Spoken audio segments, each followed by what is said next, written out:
Halo para peserta katekesi keluarga, saudara-saudariku yang budiman. Selamat berjumpa. Salam Desember, salam bulan keluarga. Apa kabarmu semua? Kiranya kita semua menyadari dan menikmati blessing in disguise.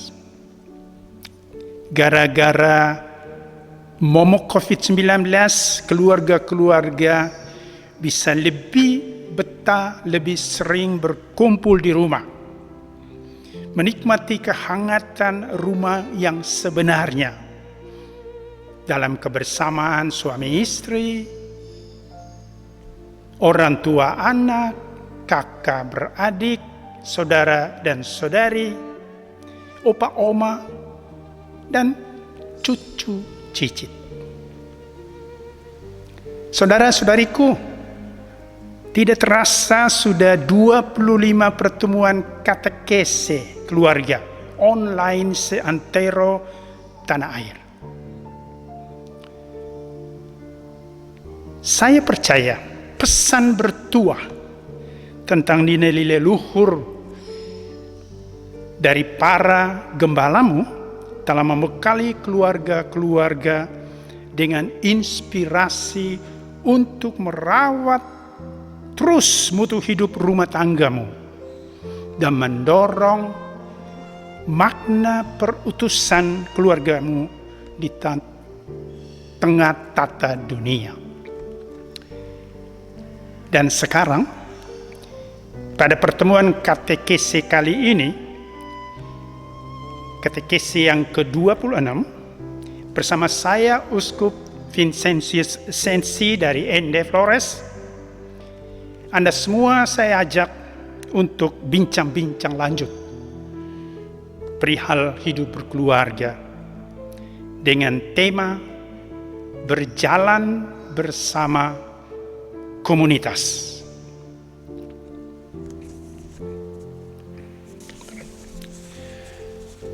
Para peserta katekesi keluarga yang budiman, saudara-saudariku, mari kita awali dengan berdoa.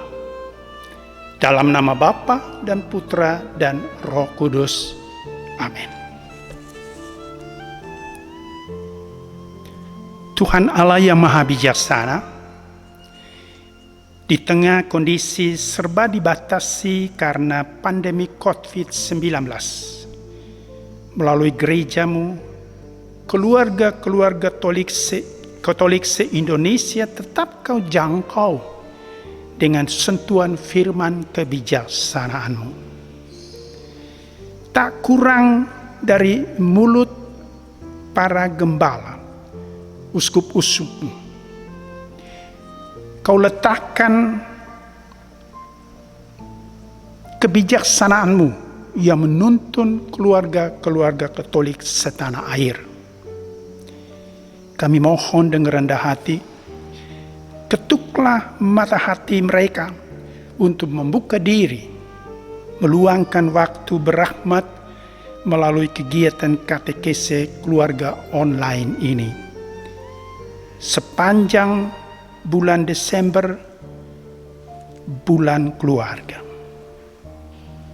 Hadirlah dengan rohmu yang menuntun sepanjang jam-jam katekesi, terutama kali ini. Dan berkat yang telah kau hadirkan dalam komunitas-komunitas pembelajaran.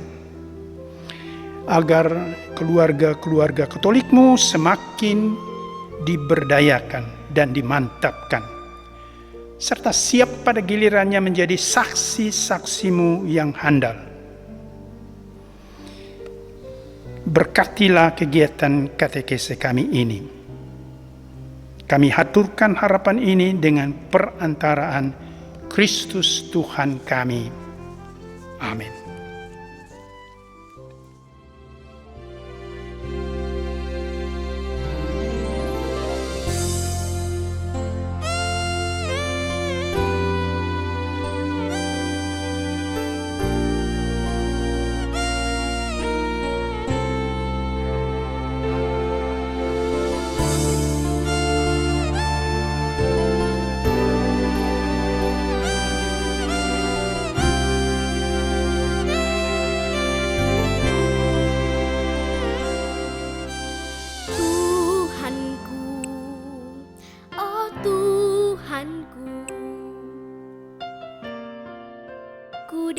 datang padamu.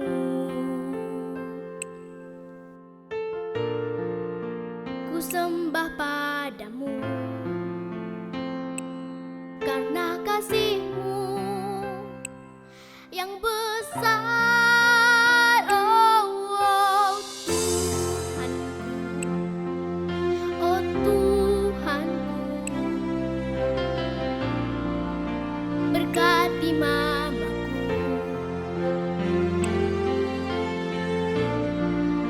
dan juga papaku serta semua keluargaku.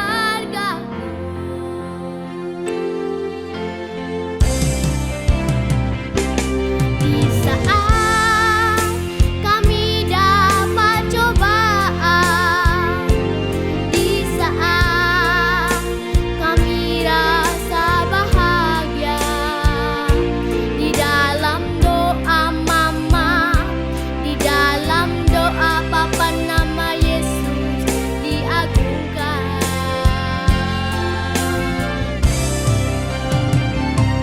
Hanya Kau Tuhan yang kami sembah, hanya Kau Tuhan yang kami bangga. Tiada Allah lain, tiada Allah lain selain Kau Yesus.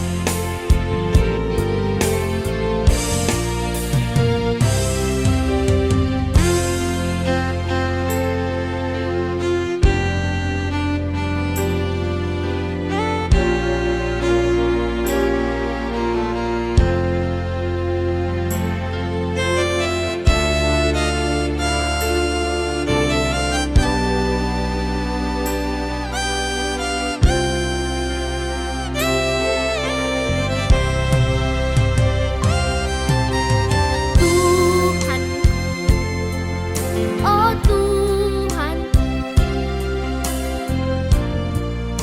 berkati mamaku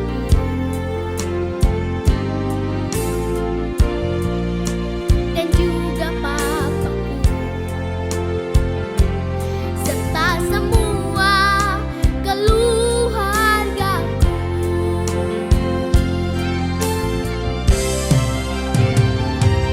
Di saat kami dapat cobaan, di saat kami rasa bahagia, di dalam doa mama, di dalam doa papa, nama Yesus diagungkan.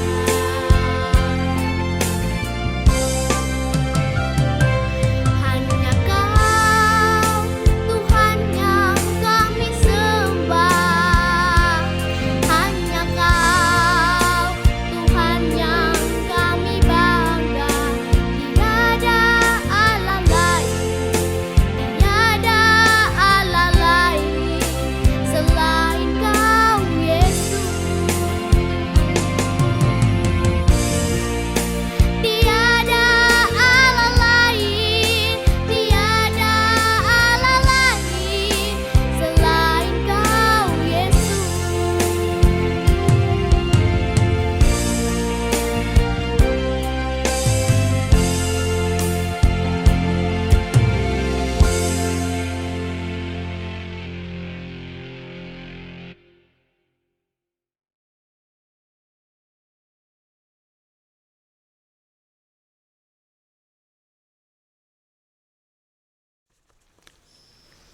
Saudara-saudariku, izinkanlah saya menata katekese ini dalam babakan-babakan dengan gagasan-gagasan sederhana. Kita mulai dengan gagasan pertama tentang komunitas dan komunio Kristiani. Saudara-saudariku, kita semua tahu pencetus dan pendiri kekristenan adalah Yesus Kristus, Allah yang menjadi manusia. imam besar yang sesungguh-sungguhnya, kepala gereja. Ia menghendaki agar siapapun yang percaya kepadanya dan mengikuti dia harus membangun dan membudayakan cara hidup baru. Mari kita membaca sepenggal perikope Kisah Para Rasul tentang cara hidup baru yang dimaksud. Kisah Para Rasul 2, 44 dan seterusnya. Semua orang yang telah menjadi percaya tetap bersatu. Dan segala kepunyaan mereka adalah kepunyaan bersama. Dan selalu ada dari mereka yang menjual harta milik mereka, lalu membagi-bagikan kepada semua orang sesuai keperluan masing-masing. Dengan bertekun dan dengan sehati, mereka berkumpul tiap-tiap hari dalam bait Allah. Mereka memecahkan roti di rumah masing-masing secara bergilir dan makan bersama-sama dengan gembira dan dengan tulus hati, sambil memuji Allah. Dan mereka disukai semua orang.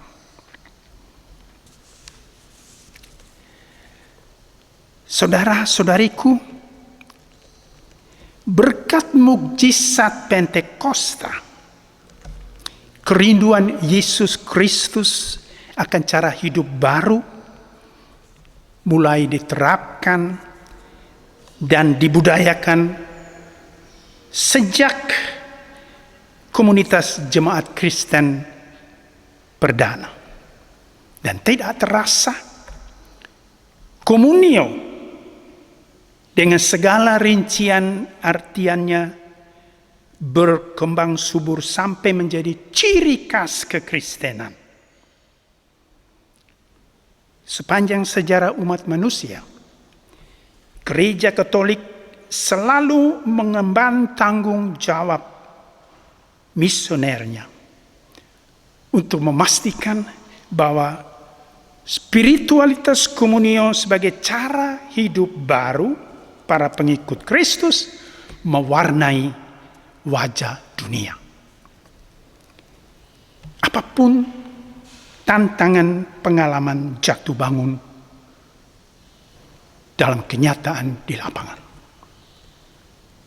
komunio tetap bertumbuh sebagai sebuah spiritualitas dalam hidup para pengikut Kristus.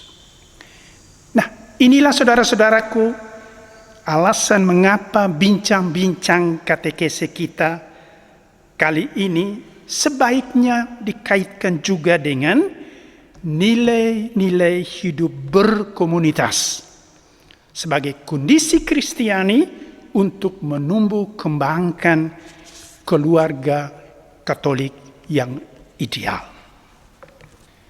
Saudara-saudariku,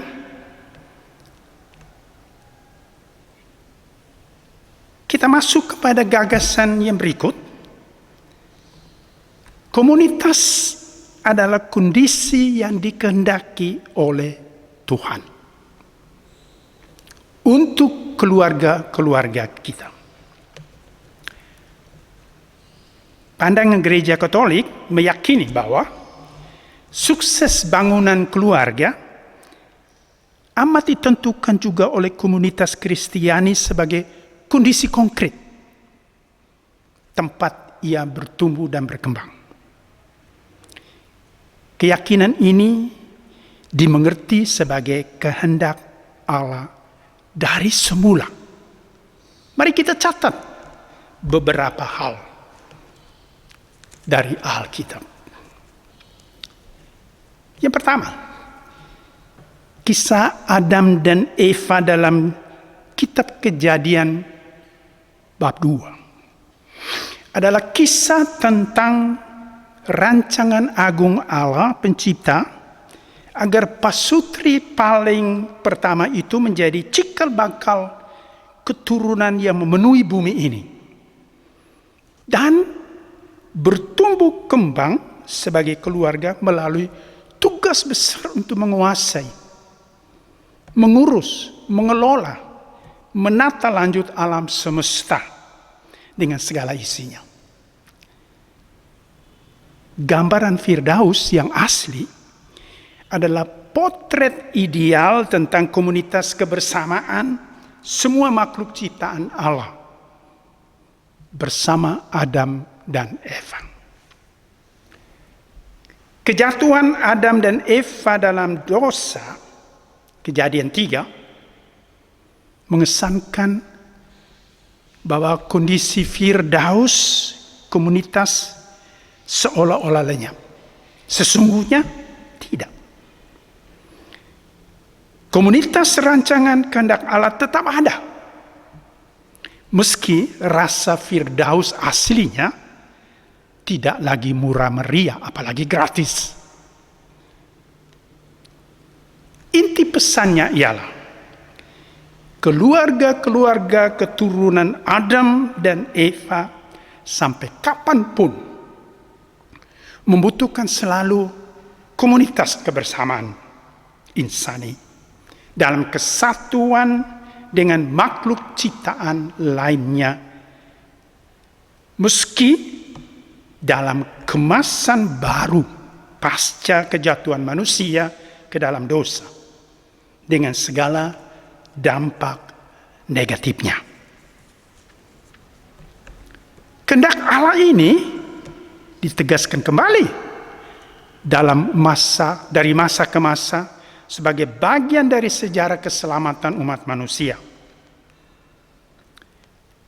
Ingat Abraham yang dipanggil dan diutus pada usia uzur 75 tahun serta tidak punya keturunan dari Sarai istrinya. Kejadian 12. Secara ajaib tetap diberi peluang oleh Yahweh Allahnya untuk menjadi bapa dari bangsa-bangsa yang tidak terhitung banyaknya. Kondisi baru di Kanaan yang dihadapi Abraham dan keluarganya bersama komunitas yang terdiri dari Lot saudaranya serta keluarganya, para pembantu dan hamba-hambanya, telah menjadikan Abraham dan keluarganya bukan hanya sebagai bapa bangsa-bangsa, tetapi juga cikal bakal iman umat perjanjian lama dan perjanjian baru. Bapa iman umat perjanjian lama dan perjanjian baru.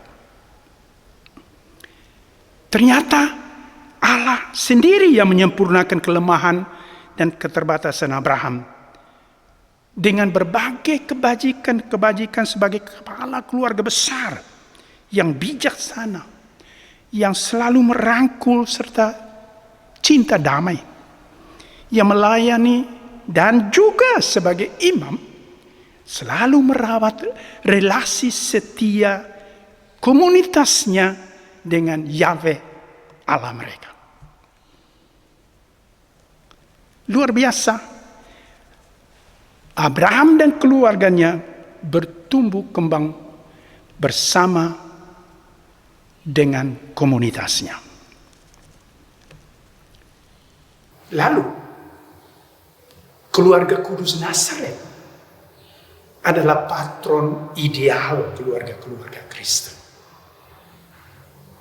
Dari catatan-catatan yang terbatas dalam Alkitab, kita masih bisa mengetahui gaya Yosef dan Maria mengelola keluarganya yang selalu diselaraskan dengan kehendak Allah. Berbagai kebingungan, kecemasan, dan kegembiraan rupanya menjadi pilihan pola yang dianuti Maria dan Yosef. Mereka selalu berjalan bersama komunitas terdekat untuk berbagi suka dan duka. Tokoh-tokoh kitab suci seperti Zakarias, Anna, Elizabeth adalah tempat curhatan Maria dan Yosef. Dan kemudian ketika putra titipan Allah Yesus hadir dalam keluarga kecil itu, dan Yesus mulai berkarya, keluarga kudus Nazaret selalu berbagi suka duka dengan figur-figur seperti Lazarus, Maria dan Marta, Yohanes dan Yakobus yang adalah kerabat-kerabat dekatnya.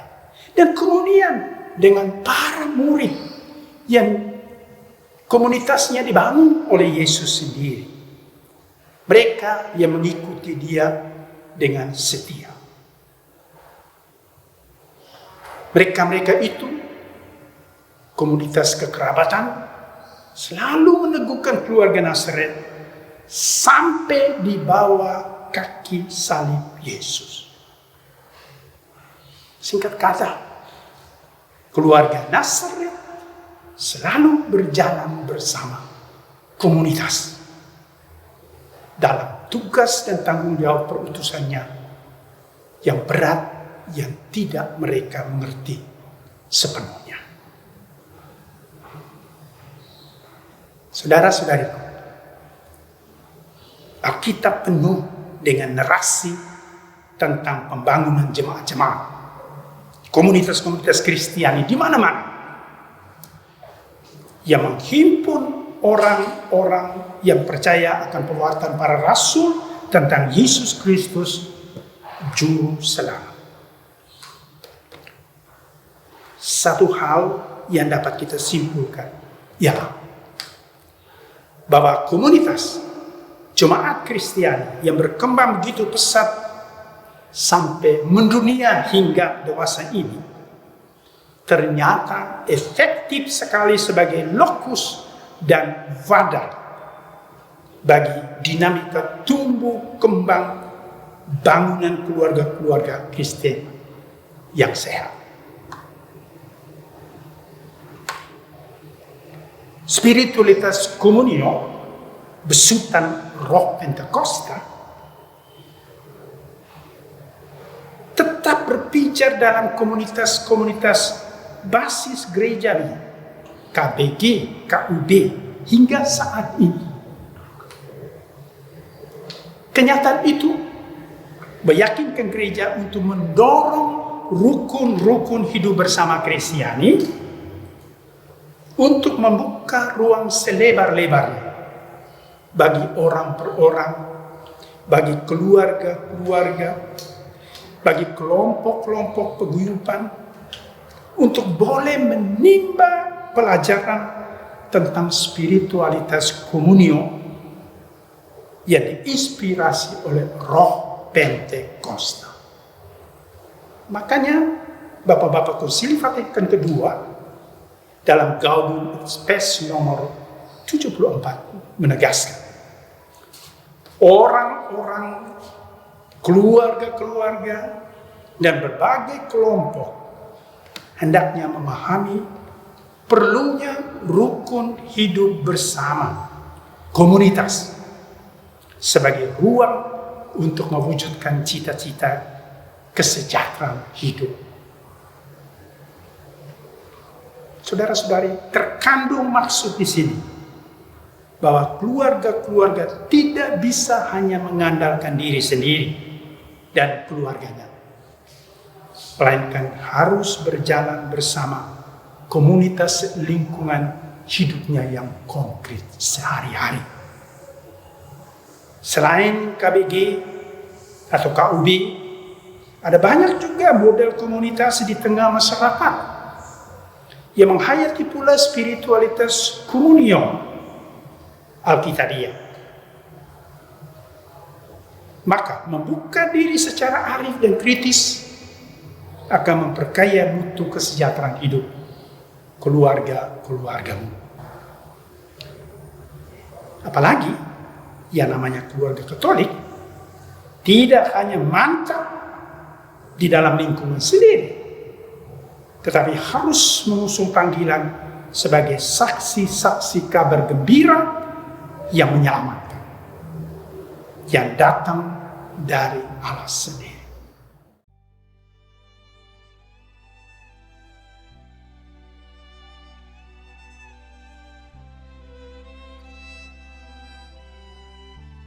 Saya Ibu Francisca saja, biasa dipanggil kalau di paroki lebih dikenal Ibu Francisca Kopong karena nama belakangnya suami. Saya memiliki 3 putri, saya bersyukur sekali karena mereka sangat aktif di gereja, KUB, lingkungan maupun di paroki. Sehingga segala sesuatu yang dikhawatirkan, dicemaskan oleh orang tua dalam kejatuhan, dalam ada persoalan, tantangan, tetapi semua bisa diselesaikan dengan baik. Bagaimana saya membagi waktu, kehidupan keluarga, dan ditinggalkan suami sudah 12 tahun lebih dengan berbagai kegiatan. Saya juga sebagai seorang karyawati, seorang ASN di Dinas Kesehatan Kabupaten Ende. Dengan berbagai kehidupan sosial, saya juga senang karena kita keluarga Katolik juga merasa adalah keluarga yang dipanggil untuk menjadi saksi di tengah orang lain. Saya juga banyak mengikuti atau mengambil bagian dalam kegiatan-kegiatan sosial kemasyarakatan, dan itu dengan sukacita karena itu kita merasa bahwa kita menjadi saksi dan menjadi berkat bagi orang lain dengan kekurangan, dengan segala keterbatasan, dengan segala kekurangan yang saya miliki.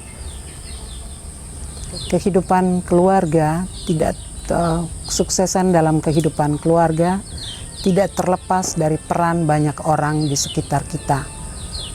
Di mana kalau di dalam kitab suci itu mengandalkan banyak tokoh-tokoh kitab suci yang menjadi sandaran, kita di kehidupan keluarga nyata, di keluarga Katolik yang nyata, di lingkungan hidup kita atau di komunitas kita juga mengandalkan peran serta banyak orang.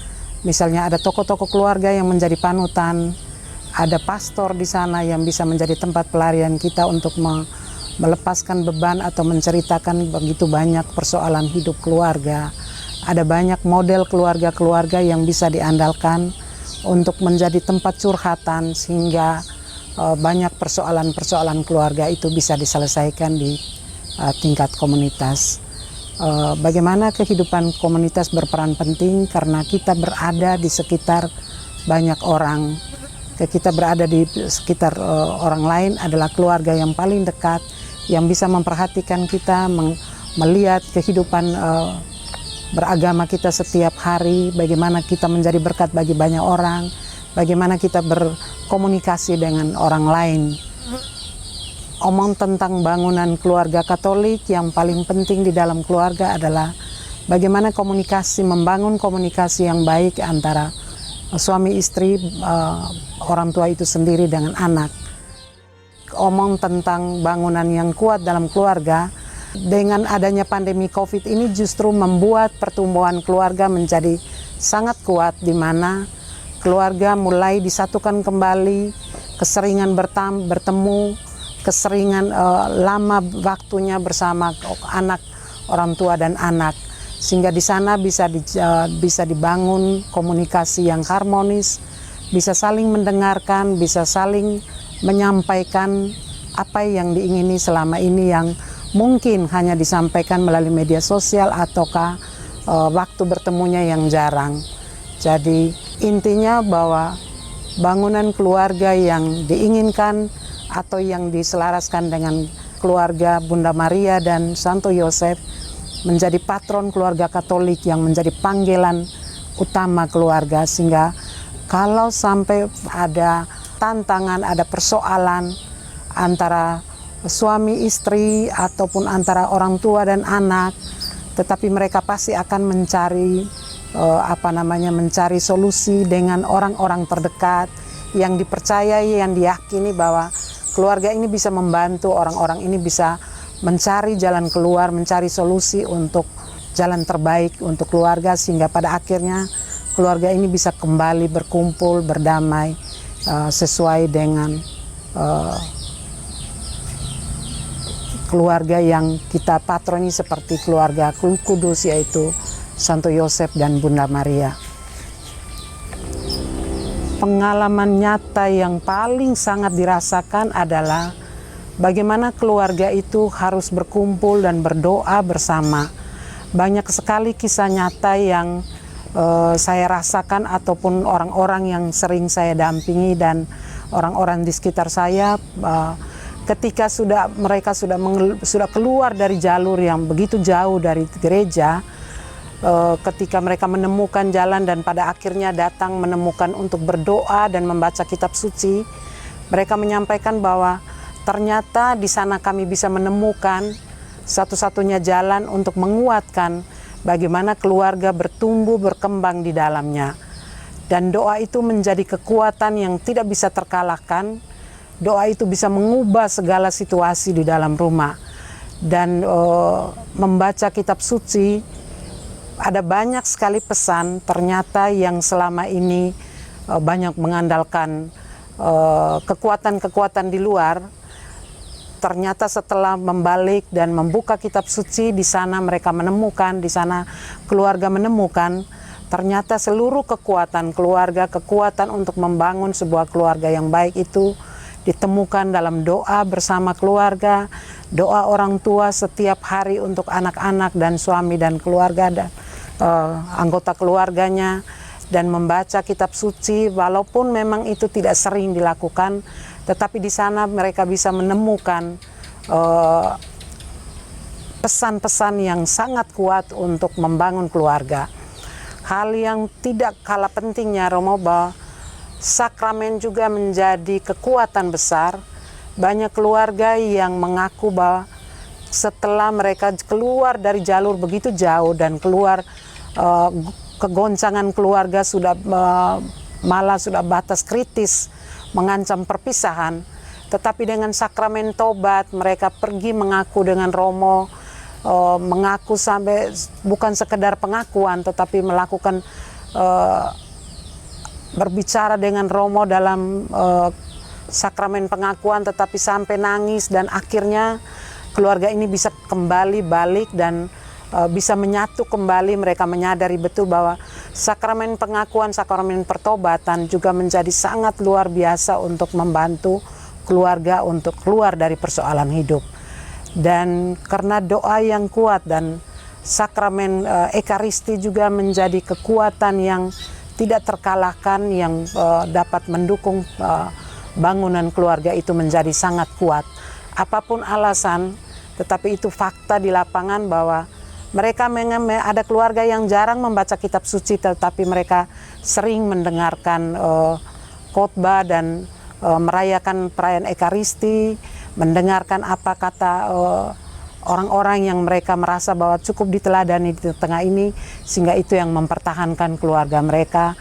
Walaupun ada persoalan yang hampir terancam pisah, terancam ini, tetapi mereka akhirnya kembali pulih dan bisa hidup damai dalam sebuah keluarga yang diinginkan oleh gereja.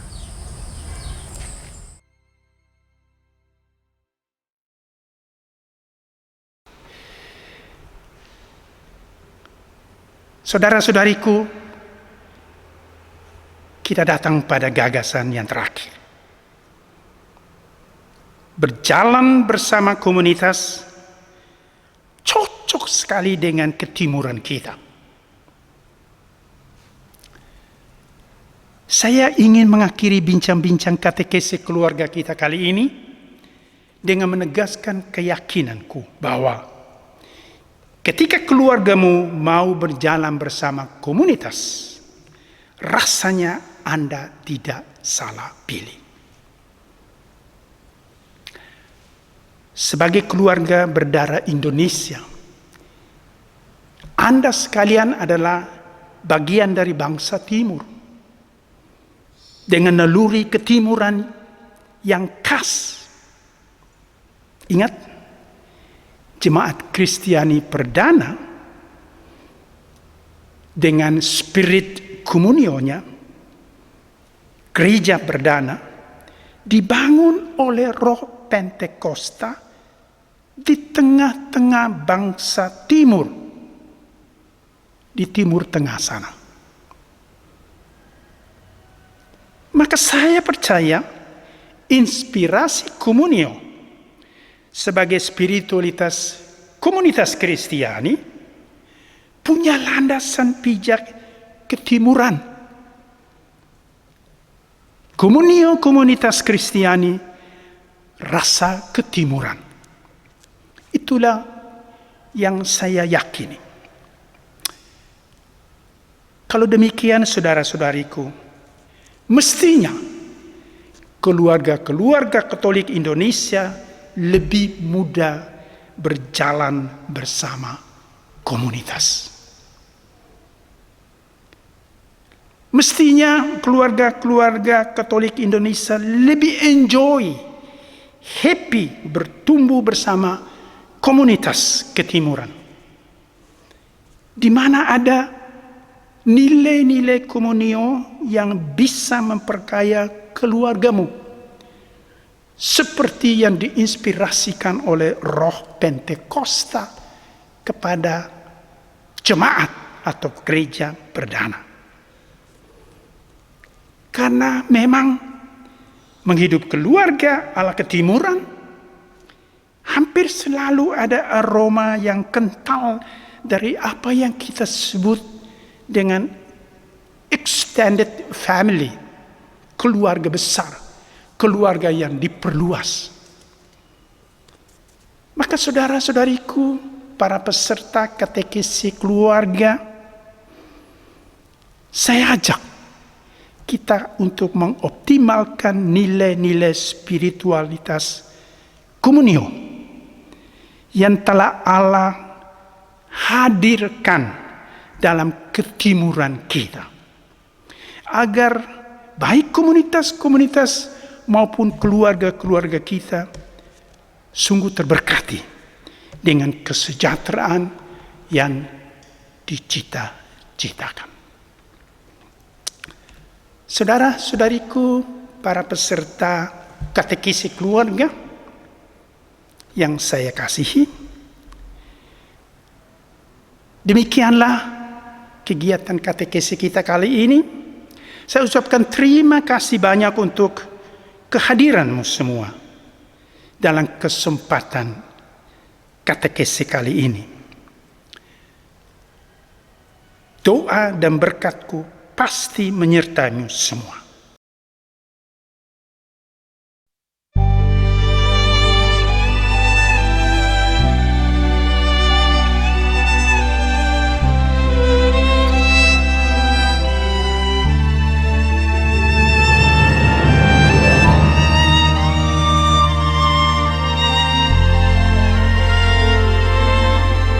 Di malam gelap nan berbintang, sang langit ikut berkirang, berkedip satu bintang, pancarkan cahaya gemilang. Kini remang berganti terang, Sang Juru Selamatlah datang, bawa damai dan kasih sayang yang telah lama hilang. Sayup terdengar pujian membelah langit malam, alam yang lelap terbangun, segala yang hidup pujilah namanya. Yesus Tuhanku, penebusku, terlahir di dunia, Sang Juru Selamat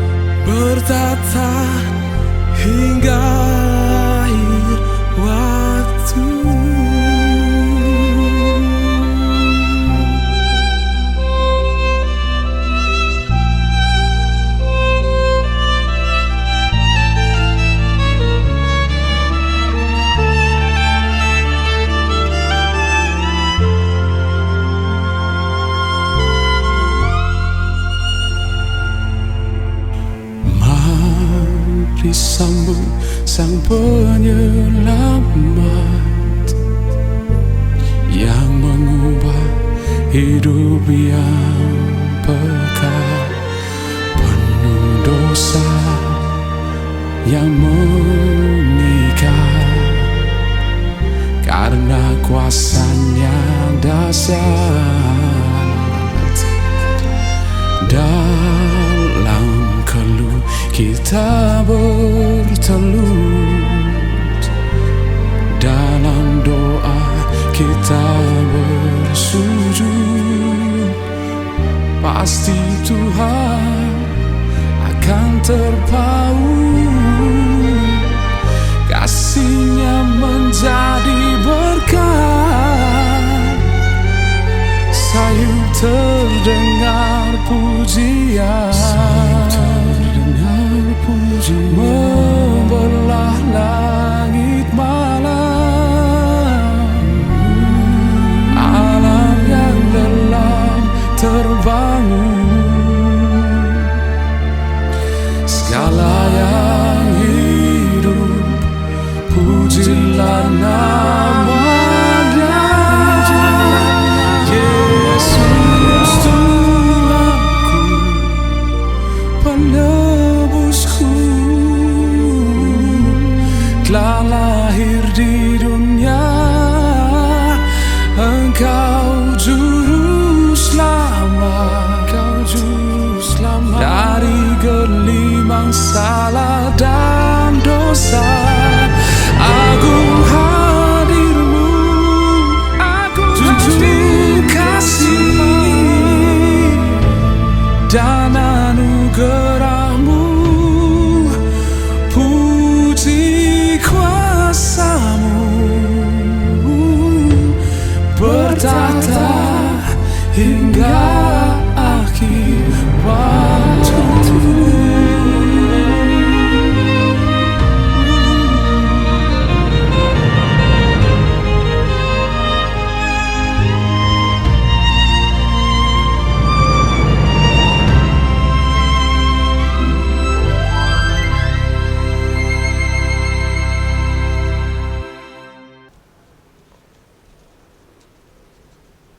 Keluarga-keluarga Katolik se-Indonesia yang budiman dan yang saya kasihi, mari kita mengakhiri kegiatan katekesi kita dengan berdoa. Doa untuk bulan keluarga.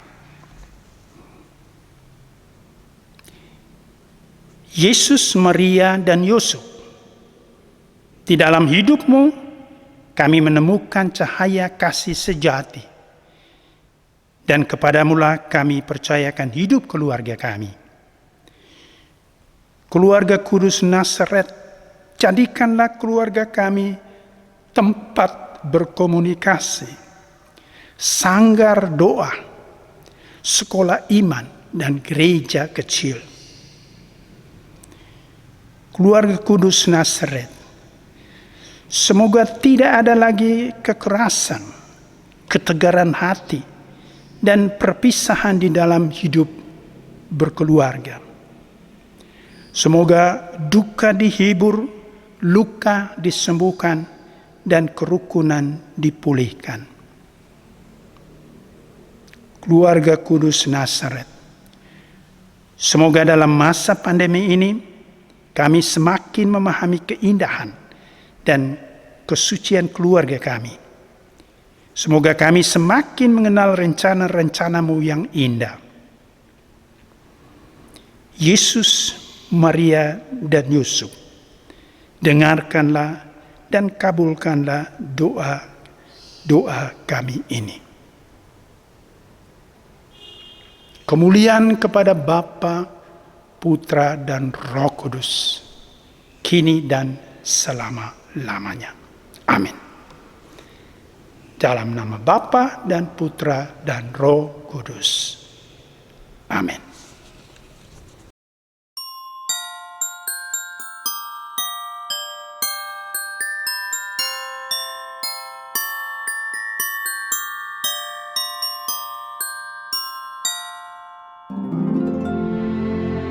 Salam jumpa menyambut kedatangan Yesus pada hari Raya Natal. Pada kesempatan yang tampan ini, saya ingin mengucapkan salam Hari Raya Natal.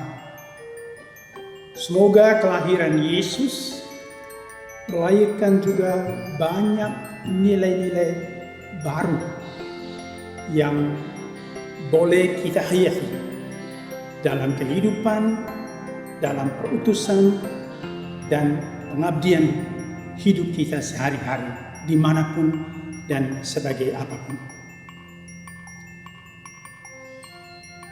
Saya juga mengucapkan selamat Hari Raya Tahun Baru 2021 yang juga segera menyusul. Sekali lagi, selamat Hari Raya Natal 25 Desember dan Tahun Baru 1 Januari 2021. Salam sehat, Tuhan memberkati semua.